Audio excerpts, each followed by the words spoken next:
Good evening, people. It's Manwithnomask here, and today I'm going to do what I promised and give you guys the review of the first episode of Skins.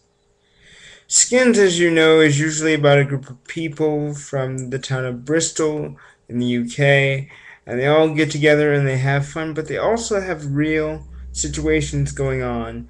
Parents getting divorced, abuse going on at home, drugs, rare eating disorders, things like that. They're all covered within the space of 45 minutes. And it's a really lovely show because all the friends are always connected to the other friends in the group. In this particular group, we don't know a lot about the new group as we haven't met all of them yet. I should also mention here that the group switches every 2 years. So every 2 years, there's a new cast for the television show Skins. Most people favor Generation 1 more than they do Generation 2. And now we're at the third generation with a group that's totally not related to the other two. And I think that that's great because a new cast completely refreshes what we assume about teenagers because each set of new teenagers has their own set of problems. And that's the case with this beginning episode. In this episode, we meet Frankie, or Francesca, whatever you want to call her. Frankie is something of a unique case of a human being in that she loves to make stop motion animation films, but she's also a bit androgynous, I should say. I guess that's the word you could use there. She dresses pretty much like a boy, but she's a girl. And when she arrives at her new school, she doesn't really fit in, and that's a problem. Because she doesn't fit into what people have expectations of her to be, that causes a lot of conflict with the people in the popular group. Now, that conflict isn't outright shown in the very beginning of the show, but it's shown as the episode progresses and as we learn more about these other characters she's surrounding herself with.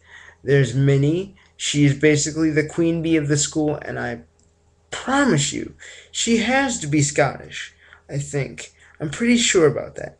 In any case, she meets Minnie. Minnie is really kind and nice to her after treating her like crap in the opening minutes of the episode.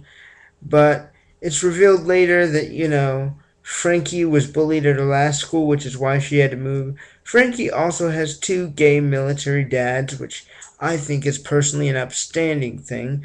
You've got an unconventional parentage, and that really makes the dynamic between Frankie and other people interesting when they have to interact with her folks, who are two gay men. I think that's a very fascinating way of portraying family life and shows that Skins really does have some balls. So she meets Minnie and her friends Liv and Grace, and Liv is pretty much a standoffish character. She doesn't really say much, but Grace is kind of an outspoken tag along to Minnie's exploits.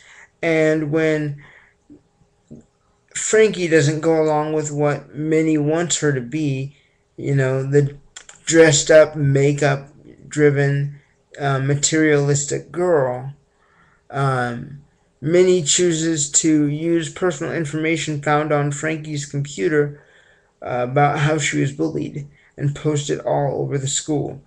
This leaves Frankie feeling completely destroyed because she really put her heart out there to give the new school and the new place a shot, only to have it torn down by the fact that Minnie didn't really respect who she was. And that's a problem for Frankie because all she really wants to do is fit in and have her own friends, and she can't seem to have that here. So she goes to Minnie's party that she was invited to when they were still friends, and Minnie completely rejects her. And then Frankie gets captured by Aloe and Rich, some guys that Frankie meets on her journey of understanding Bristol life. And Grace, one of Minnie's friends, who turned out not to be such a bad girl after all, but really has to hang out with Frankie in secret because she doesn't want to upset anyone. Um, and that's dwelled into later in another episode, the second episode. But Grace really is shown to have a good heart and spends time with Frankie and Aloe and this other guy who's a metalhead named Rich. And they all seem to have a really awesome time. And for once in her life, Frankie feels welcome. So, after giving that recap, let me tell you how I feel about the episode. I feel that the episode is grounded in something that I haven't seen since season 1 of Skins. It's grounded in the idea that people can change. They can be different and that can be accepted. Not only can it be accepted, but it can be embraced by the most random of people. And that's a really beautiful thing to be able to show that on television. That's something that the American version of Skins, which is total crap by the way, has been horrible at showcasing. I think that the differences of Frankie being kind of not your typical teen girl are showcased really well here, and so is her personality. She's really worried about being accepted and being included in people's lives. And when she finally does get included in people's lives, she feels like her time and her struggles of being bullied at her previous schools was worth it because she made actual friends. I believe it's important for it to be emphasized that people can be different and different can be good. That's one thing that Skins is very good at. And that's one reason why I really enjoyed this episode. They really took time to develop and explain a character and really not just have her interacting with the other characters around her, but giving those characters a bit of a voice as well. And this is all within the opening 42 minutes of the first episode of Skins. So to pull off all that off in an organized and yet slightly complex fashion is brilliant. I think that the show still has a lot of work to do in making us care about those other characters, but since it's only the first episode, what can you really expect?